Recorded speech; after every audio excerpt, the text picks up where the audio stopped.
ตอนนี้ในพานทางว่าหอต้นมะพร้างนะได้เกิดจังดุดน้ำกันพี่น้องเลยเอาแคนดูสูงเติมพี่น้องๆทุกคนวันนี้มาดูดน้ำกันเบิงพี่น้องในพานเฮาสิขึ้นผู้2 คน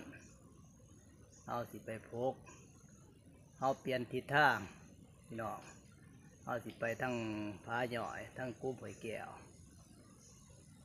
สิขึ้นเบื้องผู้ว่าโล่งพี่ละเพราะว่าเขาว่าหมากพางสุกสัตว์เขากินจะว่าเฮาสิไปเบิงไปหล่อเบิงทางน้ำคันหมากพางบ่สุกเฮาสิหล่อไปหาพวกทางพวกน้ำข้ามแป้งสันดาเอายังไปติดตามเบิ่งตามส้มน้ำกันมาดูดน้ำกัน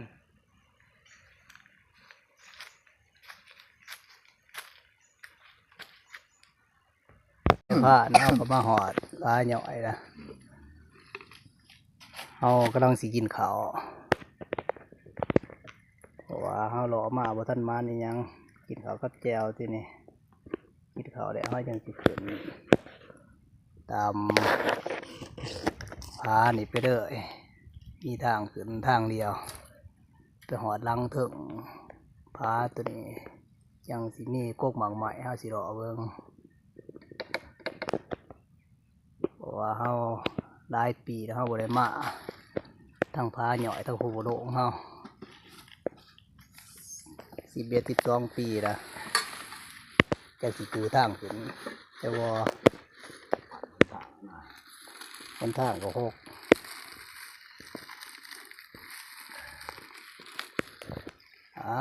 ยังคอยดุนคอยส้มน้ำกันพี่ๆน้องๆเฮา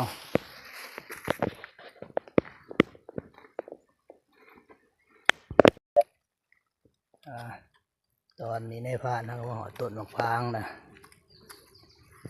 เอาหล่อมาต้นมะพร้าง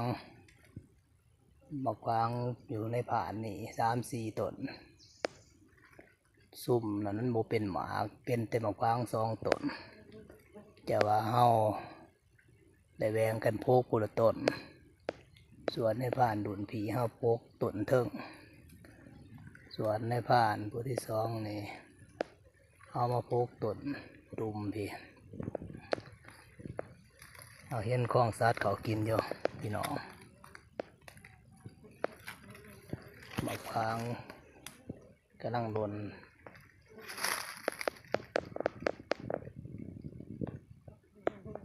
ว่าสูงเติบพี่น้องต้นมะพร้างเอา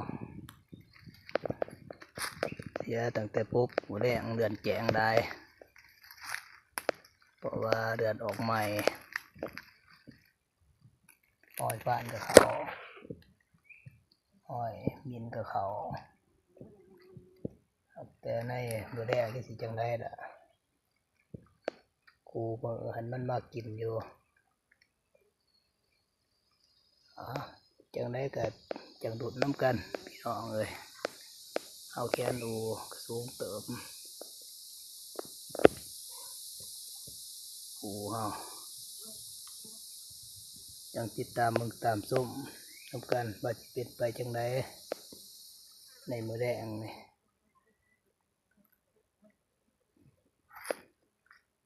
เพราะว่าในผ่านเฮา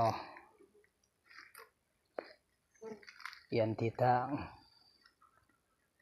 แต่ขี่ไม่แต่ขึ้นแต่ตั้งคำนำหลอดตั้งแต่ผักแพ้วบัดนี้เปลี่ยนทิศทางขึ้นมาตั้งเบื้องผาหน่อยเพราะว่าได้ข่าวว่าเขาว่าหมากพางเปลี่ยนเท่าขึ้นมากับปริมอสมจบเกลือพี่น้องเป็นคือเขาวายดีจะว่าจูฮกเป็นบัวแดงเอาจะดูดน้ำกัน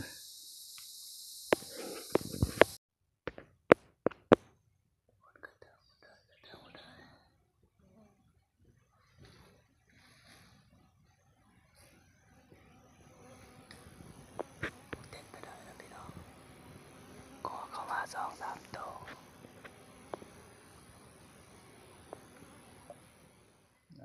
ในตอนนี้ก็เป็นมื้อที่2แล้ว พี่น้องที่เฮาพากันได้มาพกกุ๊กหมกพางสัตว์ใหญ่เขามากับบ่เหาะจำเคืนนี่เพราะว่าสัตว์ถือรหัสเฮาแลนลงไปพุ่นเด้อในพานเฮาจัดกับเหาะก่อนได้ถือรหัสได้บ่เขาจ่อยในพานดุนผีเฮาอยู่เทิงเพิ่นก็จัดหลายบาทเติบก็เหาะ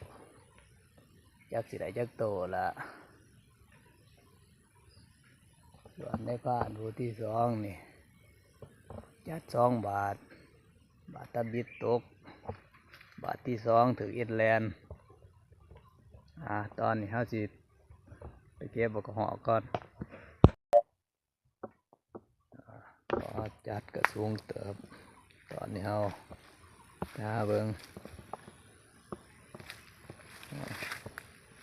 เป็นแบบพี่น้องเลยจัดแต่ขามบ้านเลยพ่กระเหาะกับเขาหลายโตเติบอยู่ในผ่านเฮาโอ๊ตใบว่าอันนี้ว่าถาแจงจังสีจัด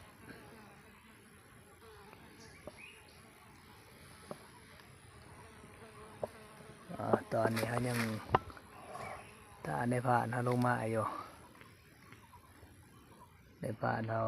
ลงมาหอดกันถ้าจังสียางดอกตามสลามนี่เลยสิดอกเมื่อเลยสิลงไปกินข้าวอยู่รุมพอ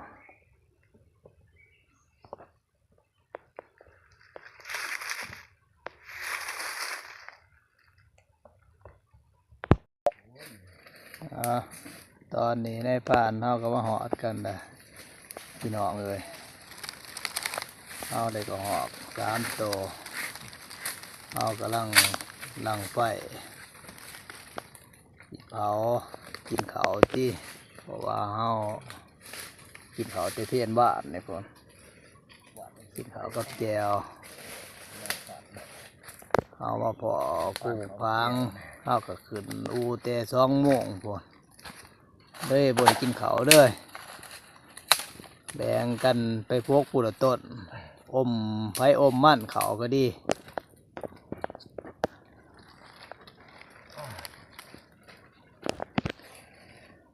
ในผ่านเพิ่นสีเผาแจ็คเพิ่นเสียด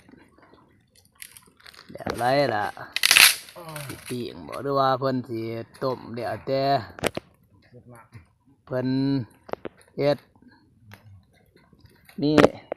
มีโน่เพิ่นเฮ็ดจังไดก็เดี๋ยวแต่เพิ่น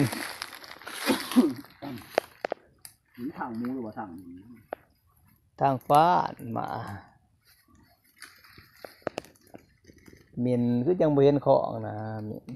ข้องตัวห้องนั่งจะทางสุภาพนี่เลย มีแต่ของฟ้าเขากินมันก็บ่เป็นของแป้นนะกันเลยหลายข้อเขากินมันก็บ่คอยเขาเพราะแข็งแรงดอกเพราะว่ามันหมักพางมันสม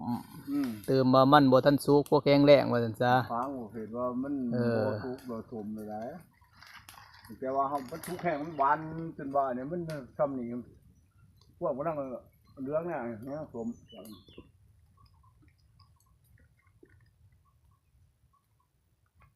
ก็หอกกันเด้อเขาหลายเติบอยู่ดอกก็หอกถ่ายรูปก็หอกแล้วเอาโอกาสว่าอันนี้นี่ก็หอกเป็นยิ่งใหญ่ดีเนาะหนูใหญ่กว่าเฮายิ่งมากแต่นี่แต่ว่าข่อยคุ้มโทษเสียเจ้าเพราะในฟาดมันยางเขามาเนาะมันหักบังกุ้งใหม่เจ้าพานี่ข่อยว่าคือบ่ฮับบ่ปัญหาเจ้าพอไปจัดกับหอกที่มันผูดแลนดุ่งพุ่นเด้อสิได้จ่อยๆโอ้ยมันเผามาบังว่าใกล้เติบอยู่ดอกคงในมันอยู่ขอยเนาะแขนอูต่ำเนี่ยเดี๋ยวเห็นไป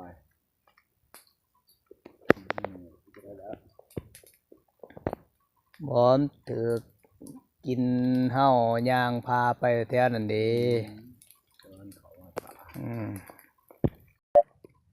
วิชาการของในผ่านผู้ดุนผีเพื่อน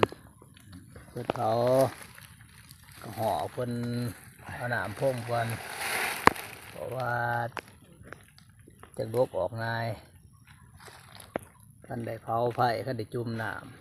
ำเดี๋ยวเจอวิชาการเพื่อน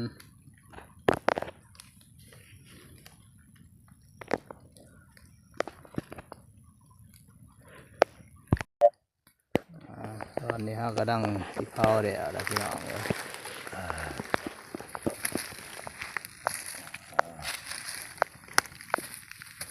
อย่างน้อยหนึ่งจะน้อยก็สำเร็จเสร็จสิ้นเพราะว่าซุ่มเอามันบอกเบิดที่เราจุ่มน้ำเอาอะไรร่นไฟใหม่อีก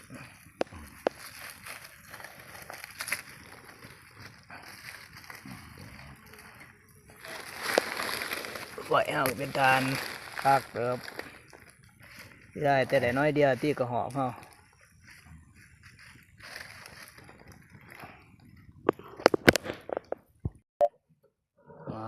ตอนนี้ในพานเฮาขัวเพิ่นว่าเพิ่นสิมากระหอบแต่ว่าบางคนอาจจะเคยกินนี่ดอกมากระหอบแต่หลายคนอาจสิบ่เคยกินมาคือสินกล้วยสินงัวห่อนน่ะซุ่มกระดูกกระเดี่ยวเพิ่นว่าเพิ่นสิต้มเอาแต่สีนกับนังมันเพิ่นสิมาเฮ็ดกินกับคักเพิ่นว่าตามสูตรของเพิ่น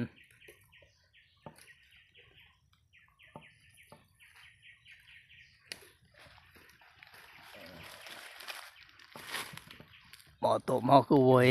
เห็นเอาน้ำใส่ข้างเลยโดดเพื่อมันหอน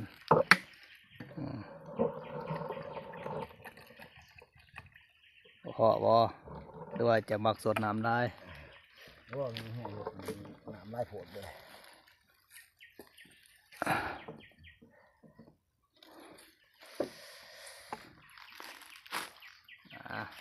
หมอเฮา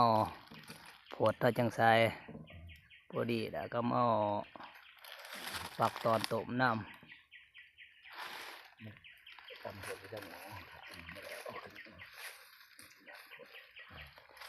ตำหม้อพอดีแล้วข้างใส่ทานเฮาบ่ให้ไฟดุกกระไหลตีใส่ข้างทานแล้วตอนนี้น้อยก็ได้ซอยใส่ถ้วยน้อยฮะ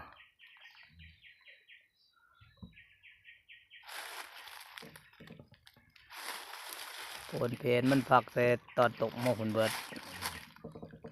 ใส่มันเลยใส่วันทันแดผักใส่ตอนตกเฮาสิไปใส่ในมาต่างบ่เป็นนะ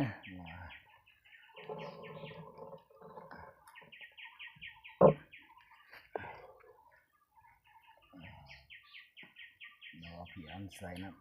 ำโอ้มันก็คือหวานติล่ะเกี่ยก็หอมที่ได้เพียหมิ่นเคยได้ว่าซ้ำสีใส่มา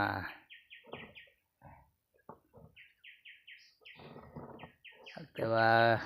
หยาบเติบอยู่ดอกก็หอกตัวนี้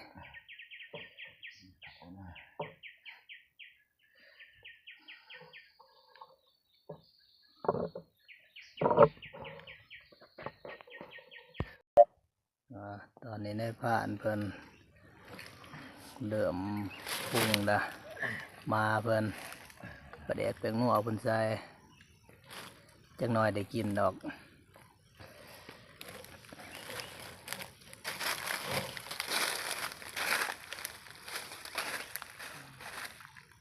หมอเฮานี่ลุกแล้ว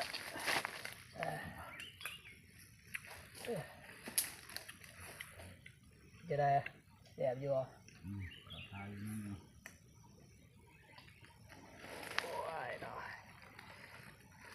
แหน แต่ปบป่วยว่าจบเจือ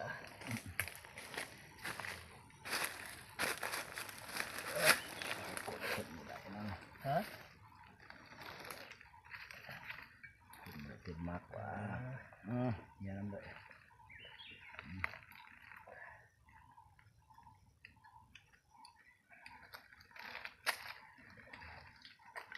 แต่บอปิดแต่ตัวหน่อยเนาะเป็นไงไข่เลย ว่าปล่อยมันแบบนี้เนาะ เด้อเนาะ เอาเป็นไงล่ะนี่ก็ตัว2 บาท 3 บาท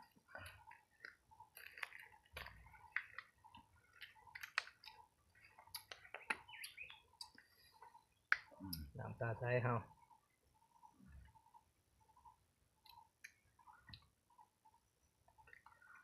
ได้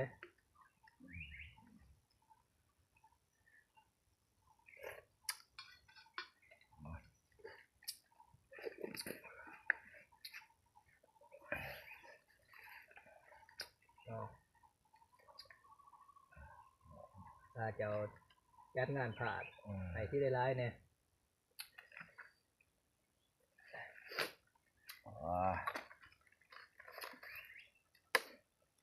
ครับเหตุความเด่นเนาะ ฮะ ครับเหตุความเด่น วันนี้จะไปตั้งโทรศัพท์เสียงสั่นเนาะบนยืนแล้วเนาะขอโทษไปใส่ นี่คือเราคนมากก็ไปยิงโทรศัพท์ดังๆนะคนนางมากพี่จึงบ้าจะร้องนะก็เลยเอามาโทรหาเห็น2 สายมาบึงเห็น2 สายโทรโม่สามารถติดต่อได้แล้วกัน เป็นนำโทรศัพท์เจ้า สัญญาณ บางครั้งมันก็บ่มีสัญญาณของข่อยกัน สัญญาณขีด 1 2 ขีด นี่แต่เปิดแต่เช้ามานี่บ่มีสัญญาณเลย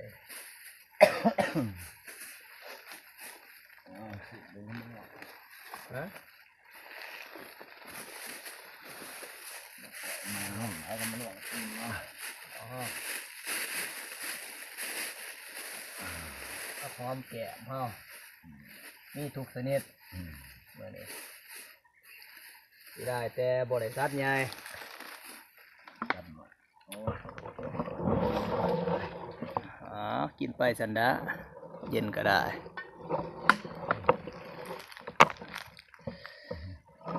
มาเพิ่นตรงมาเนาะ ตกตึงมาเฮาบ่ได้ฟ้านพอได้มาเฮาก็มากับห้องนี่แหละ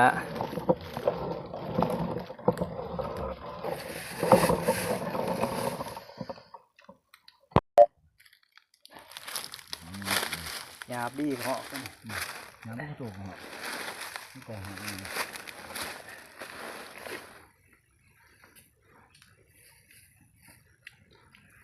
พักบัวพักแพะอยู่วะ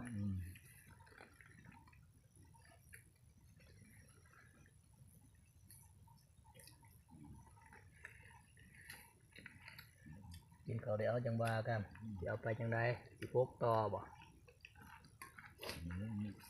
พกก็หอกต่อบ่ได้ นำฐานนี่ก็เหาะแล้วนำด้วยแล้วดำเนี่ยเรากินกันมีโอกาสมาแล้วก็ข้ามชีวิตมาหามันได้หรอกคำมันก็ต้องใช้เนาะ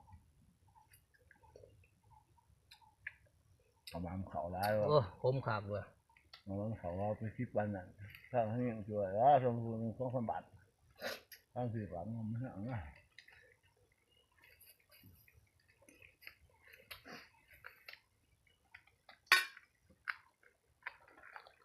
ของกูได้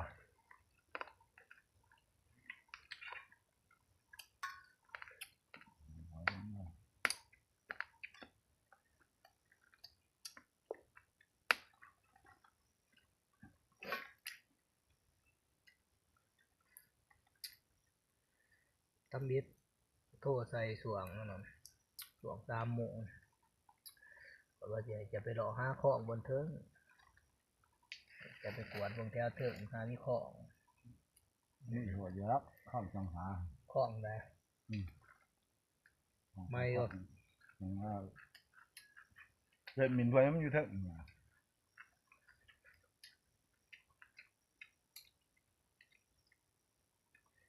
ย้อนเดือดนี่คือเนี่ย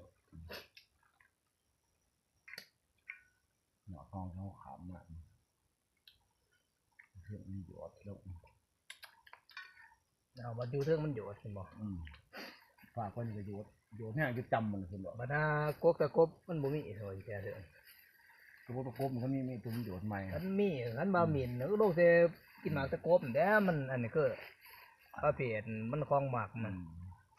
อยู่ทั้งมันหยดแต่ปีข่อยมาเฮ็ดใหม่ปรงก็บอกโขพ้นมันบุปงมีมันเกิดแล้วก็ตะกบปีข่อยมามันหยดแต่กระทั่งเราตัวหยวก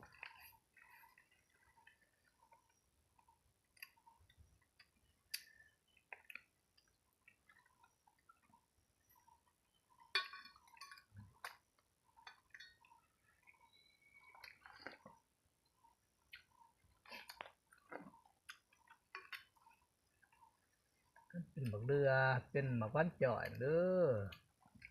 เป็นเห็นเป็นอันนั้นเขาเห็นอีตัน ทางนี้ก่อนเอามาคนใหญ่อย่าไปมากเที่ยวขึ้นเมื่อยร่มเมื่อยขึ้นยังมั่มหาบุคคลใหญ่สิ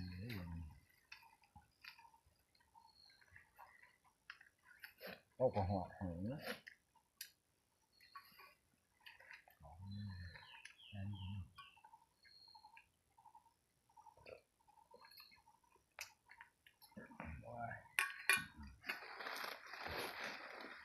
ในบ้านเป็นบาสเนาะกินเพชรบ้าน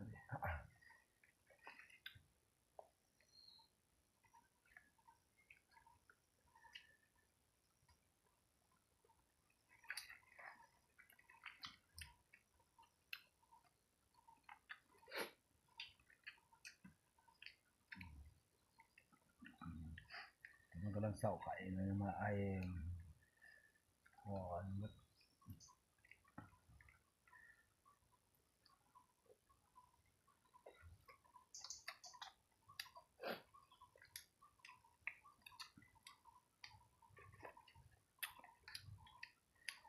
บ้านหันช่วงรอบเลิกก็ยังมาบ่นอยู่นะ โอ้ มันบ่นอยู่รุมตั้งข้างเบื้องเลยมันหาบ่ขาว เนี่ยเนาะ รอบเลิกไปแห้งจากไอ้ตัวเองก็ดีโอ้ยอึกโอ้ยเลื่อนเลยลอยเมื่อผุนเด้อยาขาลงเลยโอ้ย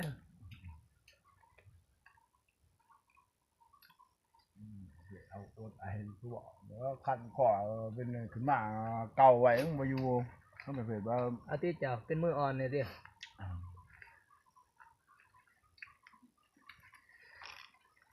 บ้องหันเป็น10-20ปีอยู่มันได้นับแต่บีก็ห่อบีเห็นบ้องแต่เบิด แต่ปัดเดียว บีหมินบีหมูใส่ได้หัน ดูมูบีมูมีคมเนี่ย น้ำจนเดืองบอกว่าพอมีแห้งผมพูดว่าจะได้ อันนี้ผมตัดอันนี้เป็นหญ้าก่อน ลำเพิงไปอยู่หน้าคนนั้นลำเพิง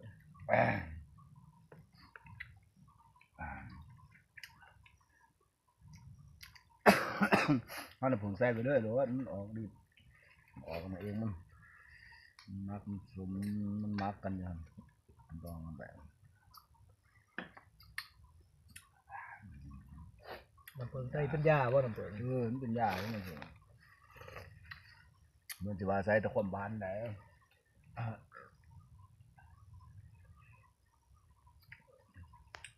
นี่ข้างมันยาทุกก้อนยางั้นทุกชนิดมันใส่น้ำผงน้ำเป็นยามันเหมือนมันเป็นยาเนี่ยผมจะหาบางทีมันจะว่าใส่ตะความบานซื่อๆเลย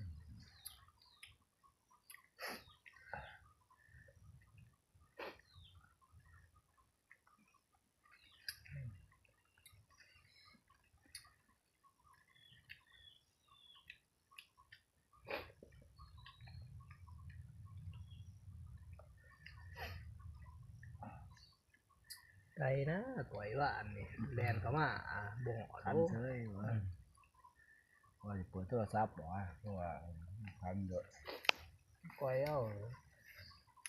ตามตะเกาว่าขันได้แดนมาปะนั่นนี่แดนมาบ่หอดแดนมาบังวะ เป็นปืนจ้ะมาฟาดมากว่ามันยืนบัง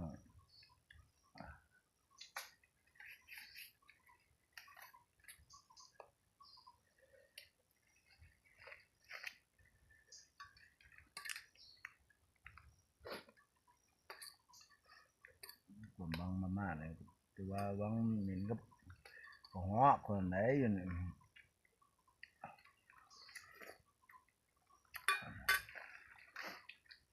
มากที่สุดมันหวานมันนี่กับหัวคือว่าไงที่ปลายตัวเขาเนี่ยเขาจะทาย จะว่าได้ยินเขาว่าแถวนี้มันคล่องหลายจะว่าเปลี่ยนทิศทางขึ้นเบิ่งนี่เบิ่ง ถ้าเป็นทางมันหางคือเจ้าทางคือจะได้จริงๆว่าจะนอนเที่ยวเลย กับรักหัว นี่คือรัตนานี่บอกใหม่เนี่ยมันเดิมสิสุกเยอะไม่อันนั้นเฮ็ดไปด้วยมังเยอะเจ้าไม่ยอมมาหกงอมฟ้องแต่ว่าบ่เฮิงขวาจังว่าเบิ่งใจนี่ ตอนตัวนี้แข็งแรงเนาะ ฮะ ตอนนี้แข็งแรงเนาะ แต่ภาพเพจว่ารัตนามันต่อห้างหางมันมีการไปอยากแล้วก็ต้องพามันคือมีออกใหม่กินจังซี่นึงว่าแสดงหน่อยบ่เฮิงหมด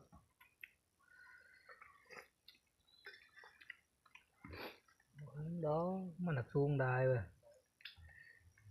ว่าลุงรอแถวคำใหญ่เด้อ ตัววัดคือทั้งนั้นมันเป็นผ่านไหนมันเป็นผ่านนะพอได้ฝากอันนี้มันดูเป็นกระนูนขึ้นเด้อแต่ว่าพาเดียวอยู่หรอกมันหักเนื่นขึ้นเด้อสั้นเด้อบ่ทนดึกเด้อ รัตนาว่านั่นขึ้นมานี่มันระยางมันขึ้นมาท่านี่มันคือจัดอยู่บนที่โรงหันลงไฟฟ้า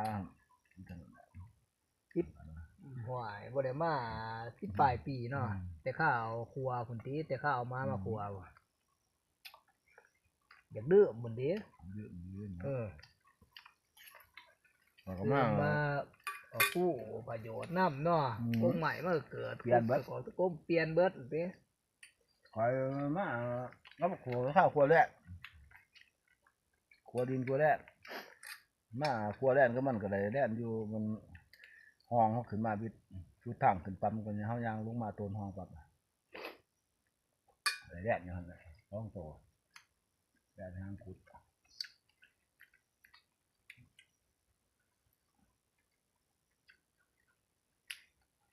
งะไม่แปะกระดงไม่ได้ไม่รู้กระดงตะกี้เนาะดูครัวมันดูเป็นทางเนาะเดี๋ยวนี้มันดูบ่มีคนมาเฮิงแต่มันดูโฮกเบิดคันบอกมีหมากไม้หมาก เดี๋ยวลงติตะกี้ดินหนึ่งได้ทั้งนี้แหละแต่ฟ้าหน่อยแต่ตัดแปะไอ้ที่ตะกี้ปลาเต้าเนาะดอกเพื่อทั้งค่ำใหญ่เจ้ที่เจ้าไปหน้าอีพุ่นแล้วก็บ่ได้ไปหน้าพี่ที่หมู่บ้านเขาข้าวจุดจะเห็นหน้าของใหญ่เจ้าของเที่ยวบางนี้แล้วมันไก่ตาทุกเดี๋ยวผมเห็น10 ปลายโตอยู่โคกเดียวโอ้ยจนยอมเห็นยังวะไรเห็น3 โตบอกก็จะใช่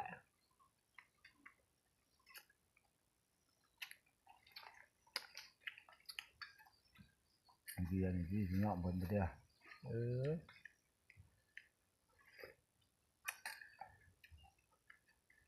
ตะกี้ขั้นบตอแน่เศร้าหรือไรหนีจากหรือไรประเด็นนี้เนี่ยโอ้ยของจักเกินพัทมุกบ่ได้ตะกี้พัทซัดตะกี้ยังมีเพิ่งปั่นไปสมุกซะสมุกวะปั่นข้อเนี่ยนี้จ่อยเจ้า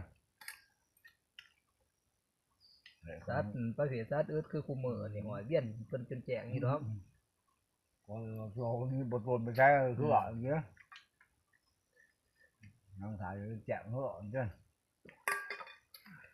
เดี๋ยวไปแจงของคุณซองสอกเจ้าเจ้า เห็นแต่มาก็ไปเยอะนักว่ามาหาเดินมันสูงหลาย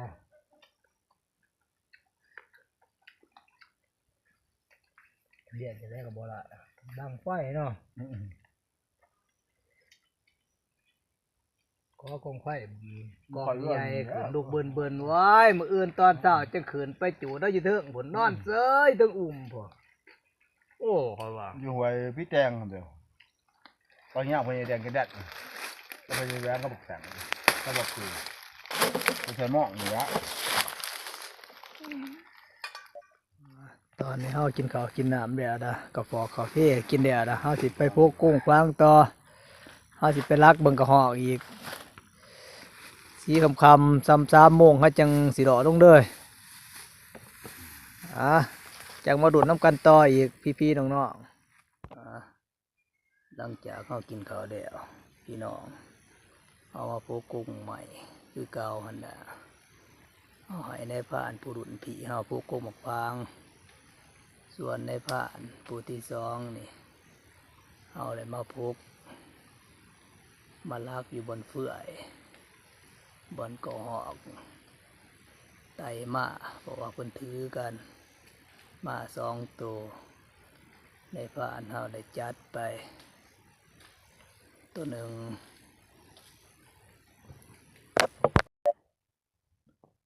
เงาะอยู่พุ่นตกลงวางครับแล้วตัวที่สองงอยอยู่กกไห้หันพี่น้องตกลงขอไอ้พุ่นในตอนนี้เขาสิลงไปหาเบิงเขาจังสิยางไปลักเบือกนั้นต่อวันนี้น้ำแถวเฟื่อยไรบนมันเจือกันบนขามอง เขาจังสิไปคอยนั่งอยู่หันบรรหามันตื้อเสื่องกันมาตัวที่สองกำลังตกพี่น้องเพราะว่ามันเจ็บมันขึ้นใส่เพื่อไอ้พุ่นเด้ยเฮาหาบ่เห็นเกือบเฮาไปป้าตอนนี้กำลังตกได้อยู่เฮาบ่ทันหนี้จบเจือเฮาหล่อหาก็จนเมื่อยล่ะแถวซ้ายใช่ขี้เหอะนี่สะแถมันไปอักอยู่เทิงฝุ่นเจ็บกำลังตกกับพ่อหนีจากมัน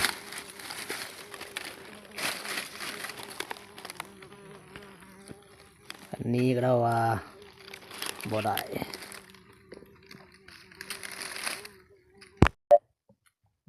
ตัวที่สองเฮาตกลงซื้อนี่พี่น้องเตลือดไปเบือนไปจะได้สักโอ้ตกลงหายใส่บืดกับนี่เด้อเอาสิกลับไปเอาไฟมาเนี่ยมันก่อนอย่าอันบืนเขาไปตายอยู่ในเหือนประจัก3 ตกเป็นสมุไข่แต่เฮาบ่ทันเขื่อนนี้อันเอาเขื่อนนี้โอ้ยถิ่มของซื่อๆแล้วพี่น้องเลยตอนนี้เฮาจังสิรอเมื่อมทางบัดนี้คอยรอลงเลยนี่12 โมงละเพราะว่าน้ำกินเฮาก็เบิดก็น่าสิอยู่ต่อ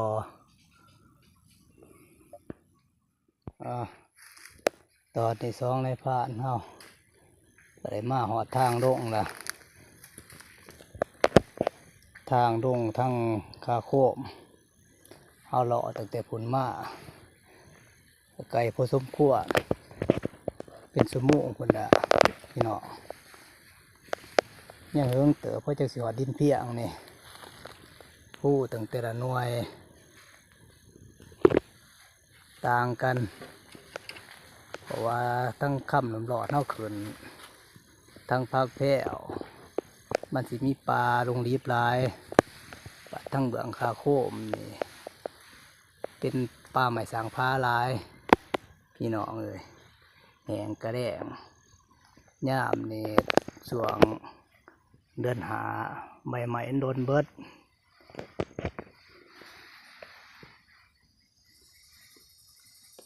เอามาพอห้างเผิงพี่น้องห้างใหญ่เติบบ่จะแกงปันไดพี่น้องเลยเพราะว่าต่อกับตะเวียนแน่ห้างประมาณ5 เมตรหัวหน้าบางใหญ่นึงพี่น้องเลย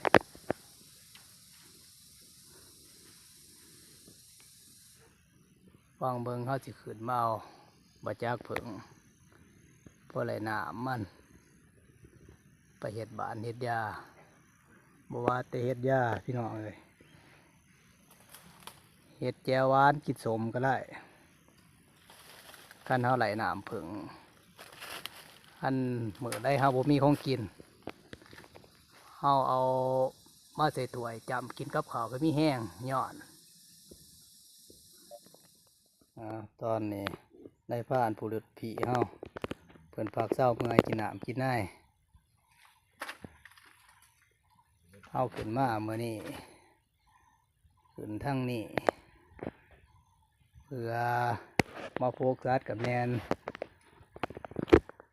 ผ้าพี่ๆน้องๆเฮามาส้มบิ้วแต่ละผู้แต่ละหน่วยต่างกันจังได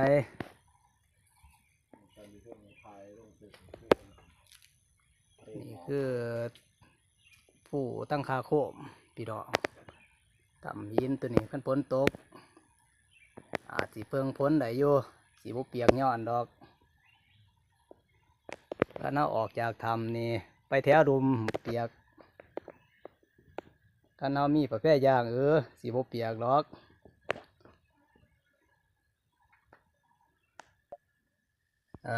ตอนนี้ในพานเฮาลงมาแต่ผู้เฮากำลังมาหอดเทียงเฮาไปพุกคืนหนึ่งไปพุกกุ้งพางเฮาอะไรตั้งแต่กระหอกหาโตสำหรับมื้อนี้ในพานเฮาบด2ในพานนี่ละจากล่าพี่ๆน้องๆไว้ก่อนมื้อหน้าจังมาดุนกันต่อ